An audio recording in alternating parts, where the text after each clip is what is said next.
Mathieu Bonduel.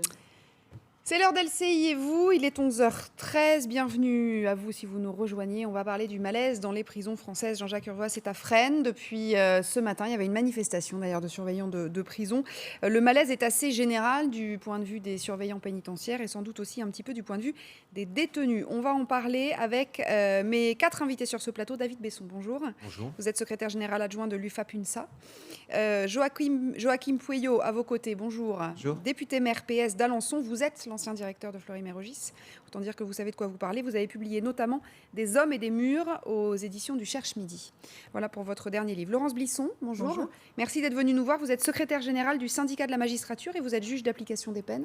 Et vous, les places supplémentaires, ça vous branche moyennement. Donc on va s'en parler tout à l'heure. Et puis Stéphane Jacot, vous êtes Bonjour. ancien secrétaire national des Républicains en charge de la justice et des prisons. Et vous avez écrit avec un député socialiste pour le coup, Prison, le choix de la raison, voilà, aux éditions Economica en 2015. Vous avez également signé une tribune récemment dans le JDD sur la surpopulation carcérale. Alors on va peut-être commencer par faire un constat de cette surpopulation carcérale. J'ai lu, vous allez me dire si c'est vrai, qu'un détenu sur 5 est en surpopulation. C'est ça ? Oui. Oui, tout à fait. Oui. Il y a 68 000 détenus pour 58 300 places. Donc les chiffres parlent d'eux-mêmes. Ça veut dire que quand il n'y a pas assez de place, on met des matelas par terre ? Ben voilà, c'est pour ça qu'il y a sur l'ensemble du territoire et sur les départements d'outre-mer à peu près 1500 détenus qui dorment à même le sol. Donc automatiquement, ça vient créer des tensions au niveau de la détention.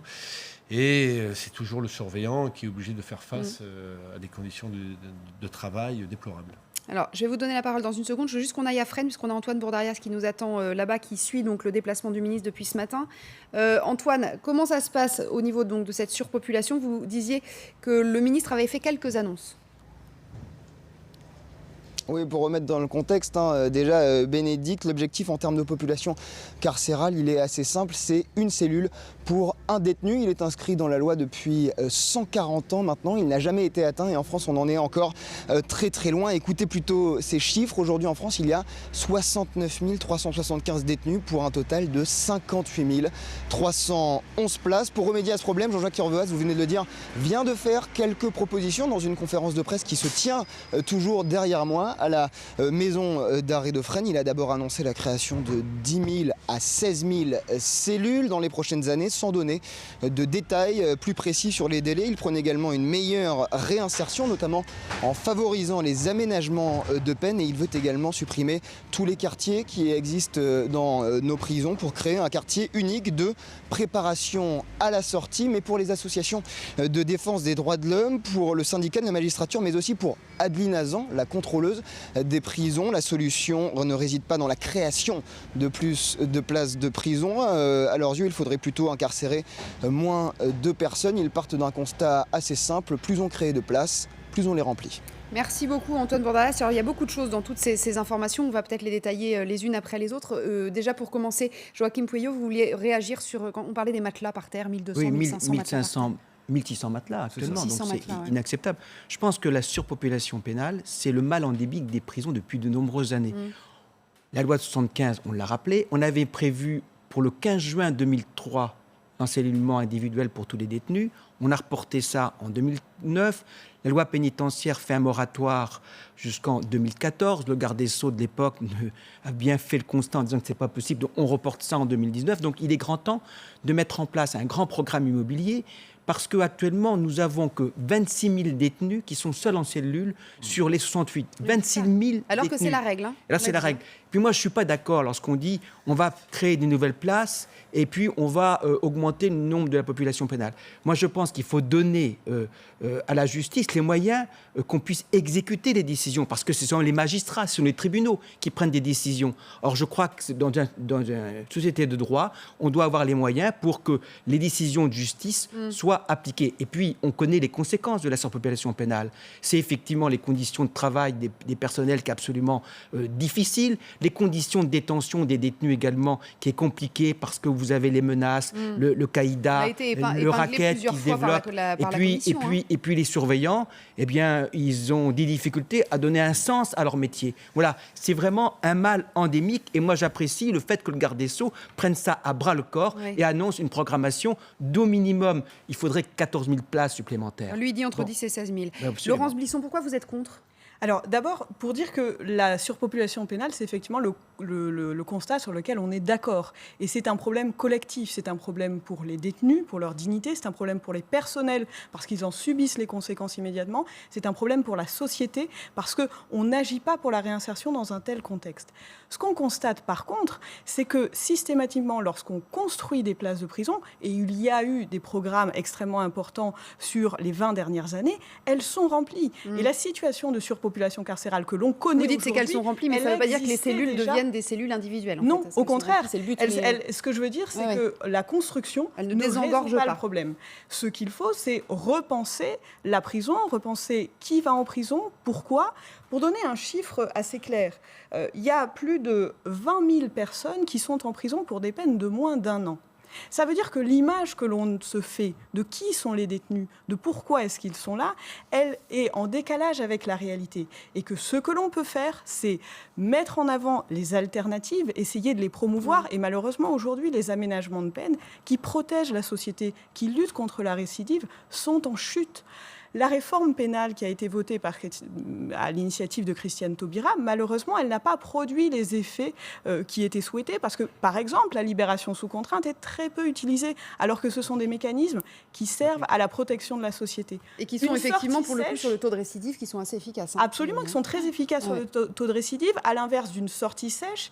Une courte période d'incarcération, c'est un moment de désocialisation, c'est un moment qui est vide. On le sait, les prisons sont surpeuplées. Par contre, le temps du détenu, c'est un temps totalement vide, ne serait-ce que sur le plan de la réinsertion. Stéphane Jacot, juste votre avis à vous sur le fait de est-ce qu'on construit pas assez ou est-ce qu'on emprisonne trop ? Déjà, pour entendre notre discours et qu'il soit audible aussi pour nos téléspectateurs, il faut bien aussi situer qu'il y a la surpopulation carcérale et aussi le rôle de la prison dans l'état d'urgence. On y reviendra tout à l'heure, face avec des propositions concrètes que nous pouvons mettre en place.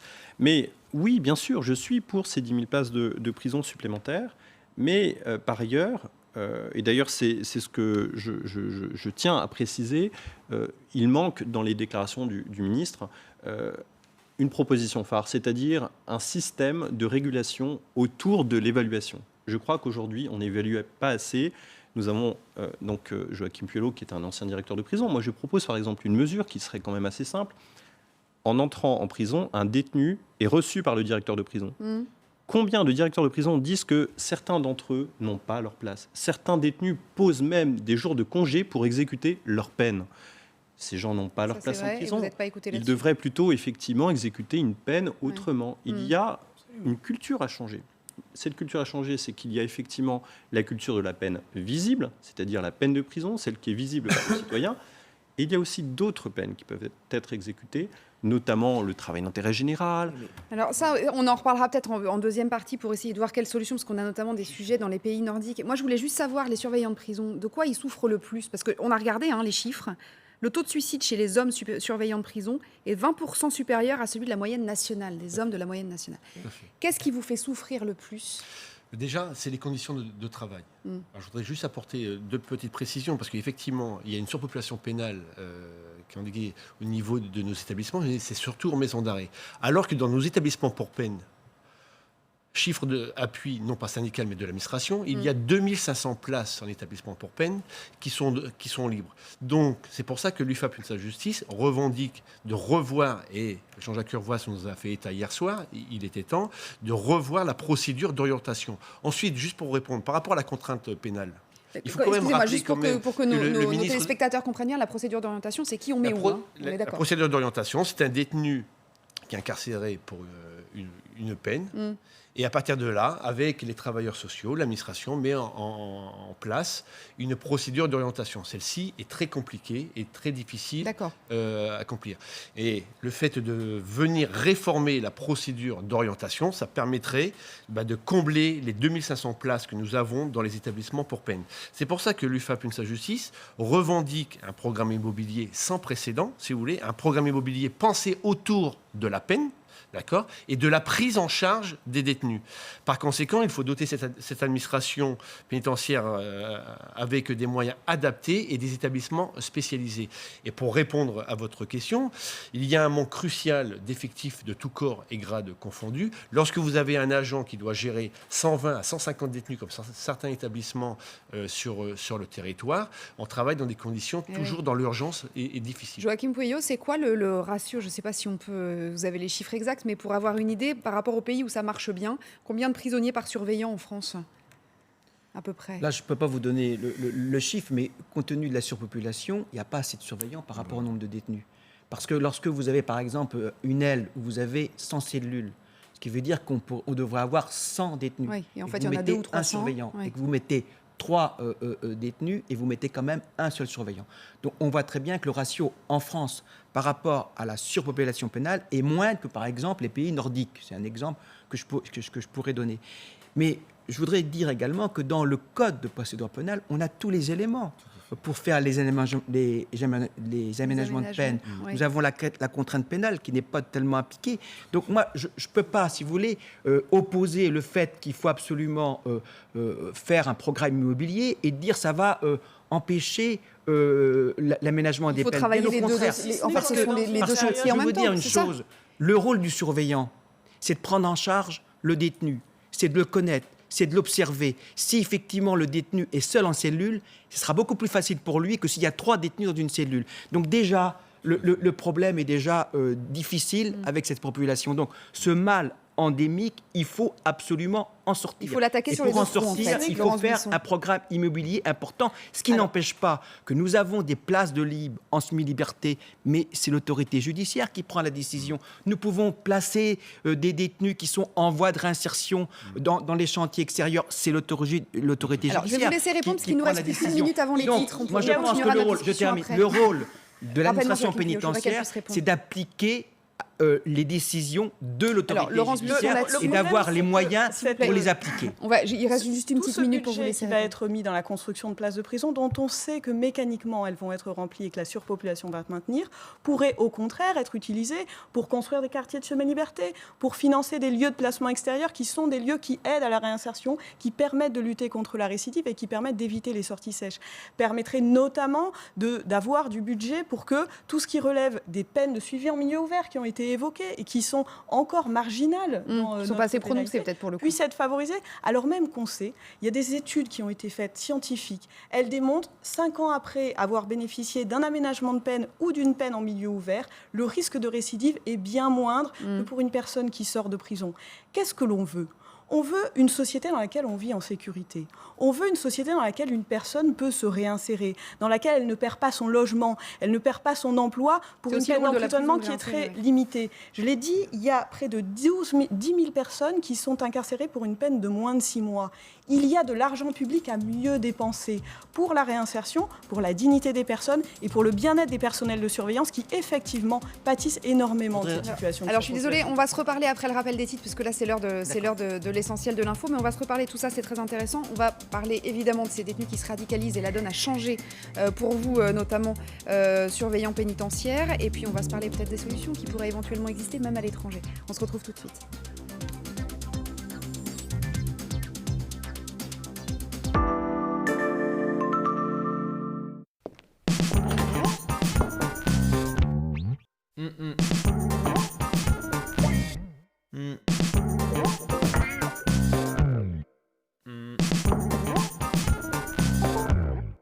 Ça, c'est du bacon. Du temps, de l'exigence et les meilleurs ingrédients. Nouveau Suprême Bacon, le meilleur des burgers bacon par Quick. Quick, un goût de légende. D'abord des fleurs. Ensuite, du parfum. Merci. très intéressant les endroits que tu m'as fait visiter. Merci. Maintenant, à toi de jouer. Jouez sur tous les terrains. Nouveau Tiguan avec système connecté Carnet. Volkswagen. Découvrez en e-cinéma Eye in the Sky. Et nous avons 2 terroristes kamikazes dans cette maison. Il faut envoyer à Hellfire à travers ce toit tout de suite. Voilà qui change la donne. 3, 2... Non. Eye in the Sky. En e-cinéma sur vos services de vidéo à la demande. Exclusivement chez vous. Tiens, voilà Franck. Mais qu'est-ce qui lui arrive? Il est pris d'une soudaine envie de bande dessinée. Alors, il commande sur Fnac.com sa bande dessinée préférée. Parce que Fnac.com, mais c'est rapide.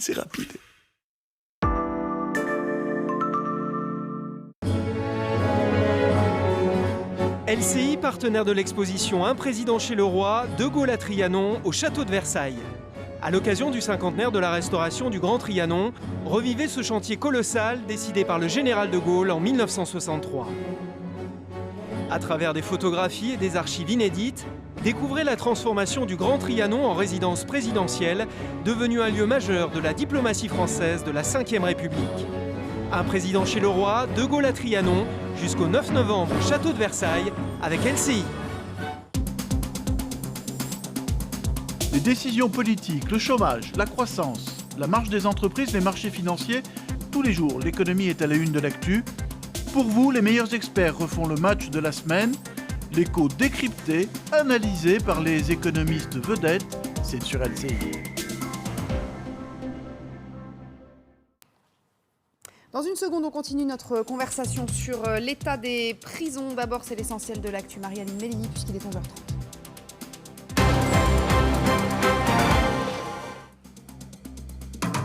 Et on commence par ces avancées dans l'enquête sur l'attentat de Nice. 8 personnes ont été interpellées la nuit dernière dans les Alpes-Maritimes. Tous des hommes appartenant à l'entourage du terroriste Mohamed Lawesh Boulel. L'attaque terroriste a fait au moins 86 morts et plus de 400 blessés sur la promenade des Anglais le 14 juillet dernier. Jean-Jacques Urvoas annonce la construction de 10 000 à 16 000 nouvelles cellules d'ici 2025. C'est la réponse du garde des Sceaux à la surpopulation carcérale, facteur de vive tension à l'heure où les surveillants de prison ne cachent plus leur détresse face à la radicalisation des détenus et plus largement face à la violence. Il voulait faire le buzz et se retrouve en garde à vue. L'un des 2 jeunes à l'origine de la fausse alerte attentat samedi dernier à Paris est toujours entendu dans les locaux de la brigade criminelle de la police judiciaire parisienne. L'autre adolescent est toujours recherché par les enquêteurs. L'ONU suspend ses convois humanitaires en Syrie. Une décision qui intervient au lendemain du raid aérien qui a touché un convoi du Croissant Rouge et tué 12 humanitaires qui devaient acheminer de l'aide dans la province d'Alep. La piste du terrorisme islamiste se précise aux États-Unis après l'arrestation hier du poseur de bombes à New York et dans le New Jersey. Il s'agit d'Ahmad Khan Rahami, un Américain de 28 ans d'origine afghane, blessé lors de la fusillade avec les policiers. Il n'avait jamais été repéré par les services de police ou de renseignement. L'auteur présumé des attaques, qui a fait 29 blessés légers, aurait beaucoup voyagé en Afghanistan et au Pakistan.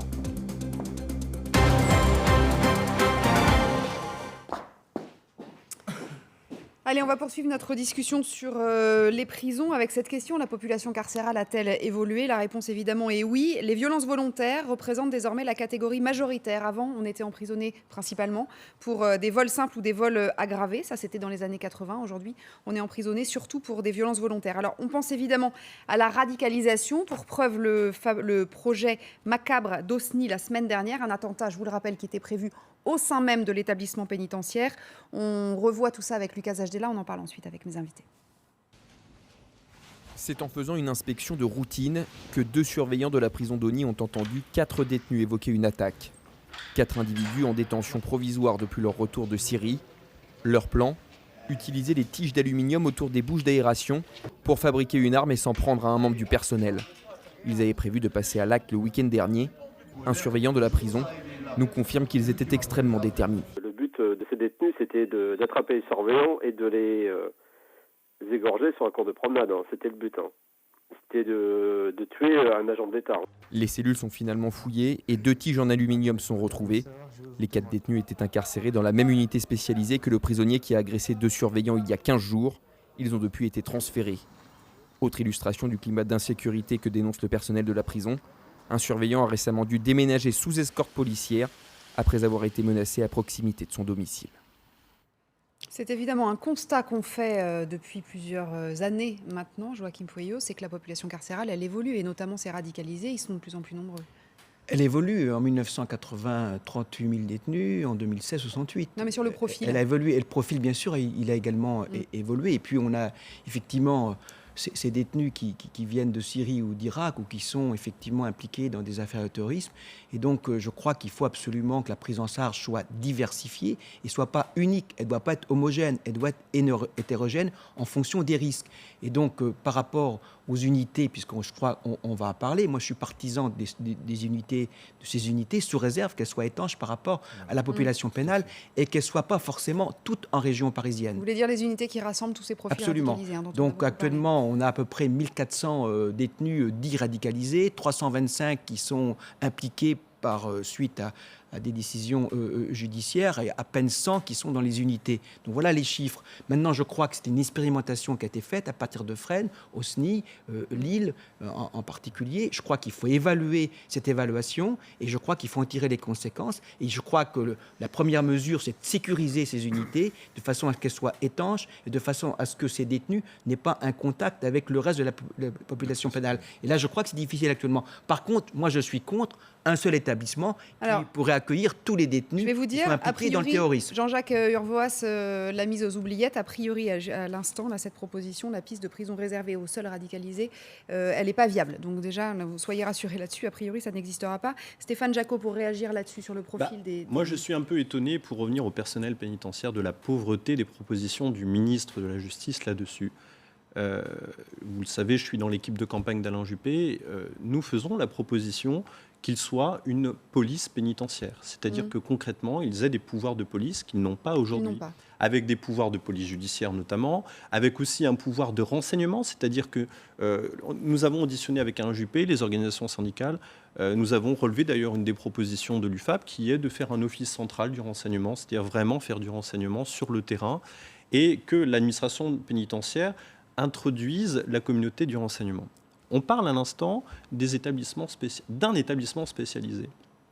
Il se trouve que je suis pour cet établissement spécialisé. C'est-à-dire un établissement où on ne retrouve un établissement spécialisé où il y aurait effectivement une approche criminologique. Il ne s'agit pas de garder une personne toute la vie dans cet établissement. On ne propose pas un Guantanamo à la française comme le suggère Nicolas Sarkozy avec ses fichiers S. Attention, on n'est pas dans ce cadre-là. On est dans un cadre d'établissement spécialisé avec une approche criminologique. Il se trouve que je fais cette proposition, mais que cette proposition a été étudiée.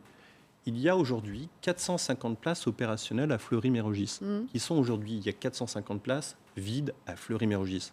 Je vous donne vraiment l'information. Qui sont des places qui correspondent à quoi ? C'est-à-dire qu'il y a le centre de jeunes détenus qui aujourd'hui est réhabilité, donc l'établissement est vide. C'est-à-dire que c'est un établissement qui est à l'écart de Fleury-Mérogis, donc on évite la porosité, les contacts avec d'autres détenus, qui est sécurisé et qui comporte 400 places. Avec la proximité en plus des juridictions parisiennes et qui contient 400 places. Moi, je ne propose pas une solution dans 4 à 5 ans, je propose une solution immédiate pour que ces personnes soient incarcérées avec un accompagnement bien spécifique, avec un régime de détention particulier, c'est-à-dire le droit à l'information. Manifestement, ça n'a pas l'air d'être la solution retenue par le ministre, mais vous en pensez quoi, puisque vous êtes le premier concerné ? Le ministre, nous avons pu le rencontrer hier soir. Effectivement, au moment qu'on est en train de se parler, il est en train de rendre public son rapport sur l'encellulement individuel ainsi que certaines mesures, notamment sur différents points, sur l'orientation des détenus, mais également aussi avec unifier certains établissements pour peine. Il rendra compte au chef du gouvernement et il nous a fait savoir hier qu'il prendra la décision dans les semaines à venir concernant la prise en charge des détenus radicalisés. Le problème, tel que M. Pueyo l'a fait savoir, le souci actuellement, c'est que ce gouvernement n'est pas favorable pour un établissement spécialisé. Vous seriez pour ? Soyons dans le pragmatisme. Actuellement, nous avons des unités dédiées. Premièrement, c'est sûr uniquement sur la base du volontariat. Ouais. Si le détenu radicalisé n'est pas volontaire pour être placé en unité dédiée, celui-ci se retrouve au quartier d'isolement ou bien en détention classique. Donc à partir de là, on a déjà un problème de fond. Ensuite, ces détenus qui sont de retour d'Irak ou bien de Syrie se trouvent dans ces unités dédiées et ce n'est pas du tout hermétique. Le problème de base, c'est celui-là. Voilà, il continue à être en contact avec le restant de la population pénale dans différents cadres, que ce soit socioculturel ou bien autre chose et tout. Et tel qu'on a pu le constater sur la maison d'arrêt de Osny, rappelons-le, il y a eu un acte terroriste sur un de nos collègues qui a failli perdre la vie. Et sur une unité dédiée, on plaçait des détenus arrivants, prétextant que le quartier arrivant était plein. De qui se manque-t-on? On a un risque de contagion. Alors qu'il n'y avait que 2 surveillants pour pouvoir gérer l'ensemble des détenus radicalisés. Laurence Blisson, là-dessus. Je crois qu'on est vraiment face à une question complexe et malheureusement l'agression extrêmement grave qui a été constatée à Osny le démontre. C'est-à-dire qu'on voit bien... C'est pas une agression, c'est un acte terroriste. Je veux dire, c'est une... tentative de meurtre. Ça sera qualifié de toute façon d'acte de terrorisme, ça c'est à la justice d'en décider. Évidemment que... non mais ce que je veux dire par là, c'est que ce qui me paraît important, c'est d'identifier qu'effectivement, on est face à des personnes qui ont un risque de passage à l'acte criminel qui existe. Est-ce qu'il faut faire l'amalgame avec le reste de la détention et le fait qu'il y ait des personnes, c'est 26% des détenus qui sont là pour des violences volontaires? Je ne le pense pas. Il faut très clairement faire une distinction entre ces deux questions. Il y a à peu près autant de personnes détenues qui sont là pour des actes, des infractions aux biens, ce qu'on appelle des vols, des escroqueries, des vols qualifiés, etc. Je veux revenir sur cette question des unités dédiées parce que c'est effectivement un problème complexe. Comment est-ce qu'on fait face à cette situation, aux risques que présentent à la fois pour les surveillants, pour les autres détenus, mais aussi pour la société, ces personnes lorsqu'elles sont incarcérées? La contrôleure générale des lieux de privation de liberté, lorsque l'expérimentation a commencé, avait émis un certain nombre de doutes qui sont intéressants, qui est de dire il y a un risque à un moment que, à mettre les gens ensemble, on crée une poudrière, on puisse entretenir des réseaux et que des personnes qui seraient moins impliquées dans ce réseau terroriste subissent une forme de prosélytisme d'autres et qu'au contraire, ça crée des actes collectifs qui sont des actes criminels. Le problème, c'est que, par ailleurs, on doit penser le long terme.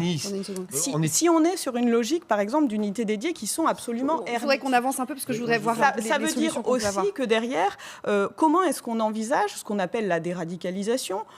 Alors oui, effectivement, mais là on pourrait s'en parler pendant des heures. Vers un moment, on est tous d'accord là-dessus, mais c'est vrai qu'effectivement on pourrait s'en parler encore pendant des heures et c'est moins le thème. Une seconde. Le débat politique, c'est de savoir si on crée un seul établissement pour recevoir tous les détenus qui sont impliqués dans le terrorisme. Manifestement, le débat il est tranché par le ministre. On va pas en débattre sur ce plateau. Moi, je voudrais qu'on passe un peu à la réinsertion. Pourquoi il est tranché le débat? Parce qu'il y a des pays qui ont fait cette expérience. Oui, mais en Irlande, il y a eu cette fameuse prison Mazet, qui a été une catastrophe. On a informé effectivement tous les détenus de l'IRA d'une seule prison. Il y a eu des mouvements très durs à l'intérieur. Et à l'époque, moi je dirigeais les établissements, il y a des responsables qui sont venus me voir et qui m'ont expliqué que c'était pas gérable. C'était pire que... En Algérie, on a de toute façon, encore une fois, le ministre a mis une croix dessus. Le ministre a raison de dire on maintient les unités, par contre il faut les sécuriser. Voilà, il faut que ces unités soient étanches. Donc la prison, elle est faite pour punir, elle est faite aussi a priori pour réinsérer, en tout cas pour préparer la sortie.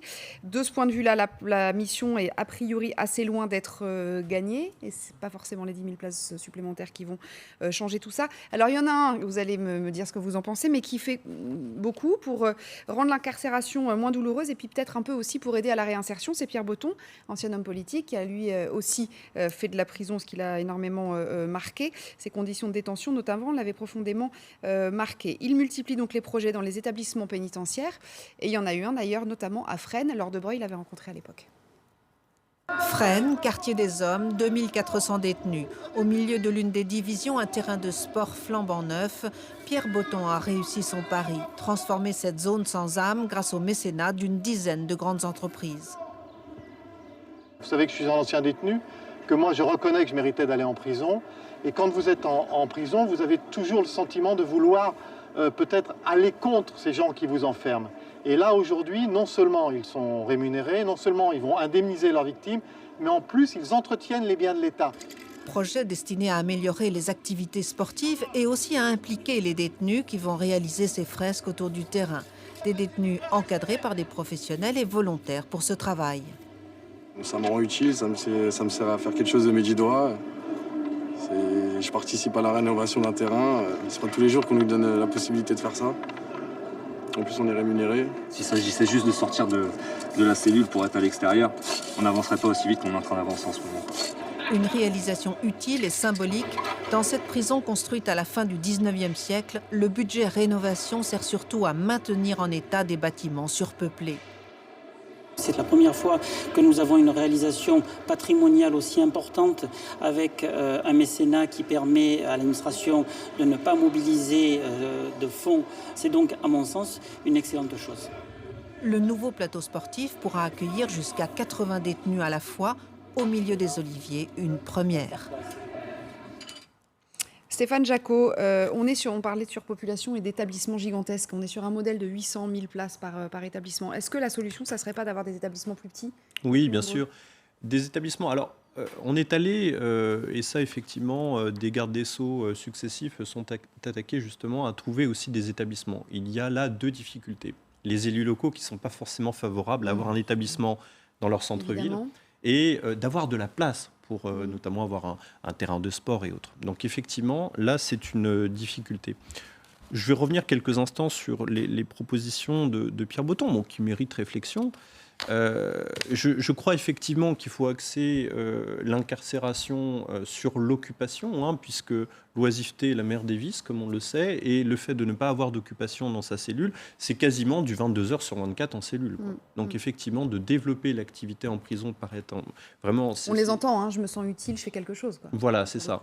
Et nous, d'ailleurs, nous proposons la création d'une agence nationale du travail de l'activité en détention, à la fois pour développer le travail d'intérêt général pour qu'il y ait une réponse, donc pour les magistrats qui veulent prononcer notamment un travail d'intérêt général, donc ça pour ceux qui veulent exécuter une peine hors les murs, et puis à l'intérieur des murs aussi, avoir de l'activité, travailler avec le bassin d'emploi de la région et avoir un contrat de travail. On est clairement pour le contrat de travail sur le principe du droit administratif, puisqu'on ne peut pas appliquer le droit du travail commun. Mais effectivement, nous avons ces pistes-là, du moins, pour faire évoluer les choses sur l'activité en détention. Dans le programme 13 000 qui avait été mis en place en 87 par M. Chalandon, on avait prévu dans le cahier des charges 40% d'activités rémunérées en détention. 42% entre le travail et la formation. Quand vous regardez ces chiffres dans les grosses maisons d'arrêt, on est très loin de ce pourcentage.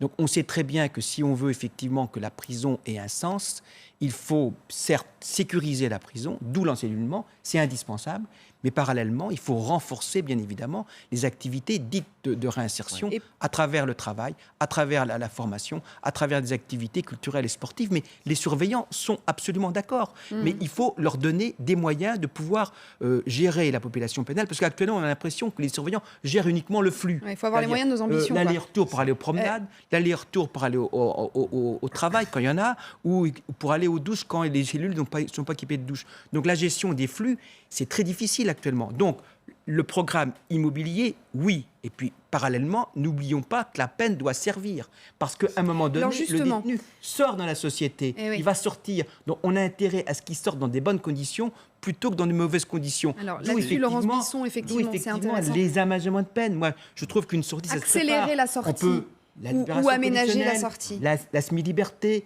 les placements extérieurs. Il y a une évolution de la peine qui me paraît indispensable. Mais il faut du budget. Lorsqu'il y a trop de détenus, madame, en détention, les surveillants et le personnel, je pense aux conseillers d'insertion qui jouent un rôle important, eh bien, ils n'ont pas suffisamment les moyens pour affiner l'orientation. Alors, on va parler d'un exemple hyper concret. parler d'orientation, mais il a raison. C'est le sujet fondamental. On va parler d'un exemple hyper concret. Comme ça, on pourra en débattre ensuite. Ça existe, ça se passe en Suède. On met en place des peines de probation dès le jugement.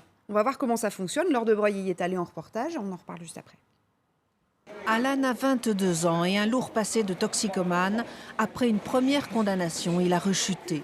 Mais comme il avait fait des efforts pour s'en sortir, le juge a prononcé une peine de probation assortie de plusieurs obligations. Par exemple, faire du sport. Cela m'aide beaucoup. Quand je suis ici, je m'entraîne tellement que je n'ai pas le temps de réfléchir à la drogue ou d'aller me battre avec quelqu'un. Le juge a la possibilité soit de condamner à de la prison ferme, soit à une surveillance sous bracelet électronique ou enfin à une peine de probation. Dans ce dernier cas, un conseiller est désigné. Il va recevoir le condamné pour un suivi en profondeur. La probation commence déjà le jour du jugement. et ça dure pendant 1 an qu'ils doivent avoir des contacts réguliers avec le service de probation. Au départ, c'est en général 1 fois toutes les 2 semaines. De plus, les juges tiennent compte de la situation sociale du condamné et confient les plus fragiles à une association. Là, on leur attribue un coach qui va les guider vers un stage, un logement, un suivi psychologique. On m'a donné une 2e chance. Maintenant, j'ai bien avancé. C'est ça qui me motive. Je ne vais pas recommencer à me shooter. Et le tuteur ici, c'est Massoud. Cela fait 15 ans qu'il trouve les mots pour convaincre. Il faut un peu d'empathie, être humain, ne pas les juger. Je leur donne juste des outils pour se réinsérer dans la société. Ce type d'accompagnement s'adresse aussi aux détenus en fin de peine. Yaka a passé 15 ans derrière les barreaux. Sa sortie est balisée par 1 an de probation. Il vit et travaille au sein de l'association. C'est très important pour moi de travailler. J'ai perdu tellement de temps dans ma vie. Grâce aux services sociaux, il bénéficie de cet appartement, une nouvelle vie dont il savoure chaque instant. Absolument. Je suis très fier et je travaille très dur. Et puis la justice suédoise a fait ses comptes. Un détenu en prison coûte 350 € par jour, 10 fois moins s'il purge sa peine hors les murs. Et cela aussi est un argument en faveur du développement des peines de probation. Alors évidemment, si ça coûte 10 fois moins cher, l'argent est le nerf de la guerre, c'est peut-être ça qui va faire évoluer les choses. Simplement, cette idée de tutorat, c'est un peu ce que vous proposiez dans votre livre. Vous savez, vous aviez écrit avec Dominique Rimbourg. Voilà, c'est très difficile de faire passer ce message dans ces temps incertains, où effectivement, on voit d'un côté où on parle de terroristes incarcérés, puis de l'autre côté parler de réinsertion, mais c'est la réalité, c'est la société comme elle est aujourd'hui. Et il faut continuer, effectivement, il faut se préoccuper de la sortie dès le premier jour de vécu dans la prison, puisque à un moment ou un autre, un détenu va sortir. Vous dites qu'il faudrait que les visiteurs de prison puissent suivre les détenus quand ils sortent. Je voudrais mettre en lumière l'activité des visiteurs de prison qui font un travail remarquable. L'Association nationale des visiteurs de prison, d'ailleurs, a beaucoup de demandes de bénévolat et peu de possibilités de mettre en œuvre l'action bénévole. Moi, je propose une chose assez simple, c'est-à-dire que l'accompagnement qui se fait à l'intérieur des murs pourrait être prolongé à la sortie, hors les murs, parce qu'effectivement, la sortie sèche, c'est un facteur de récidive. Or, si le premier jour de la sortie, il y a un rendez-vous avec un visiteur de prison qui l'accompagne à l'intérieur des murs et qu'il y a un prolongement qui se fait sur les quelques mois après la sortie, jusqu'à la... Très vite, Laurence Buisson.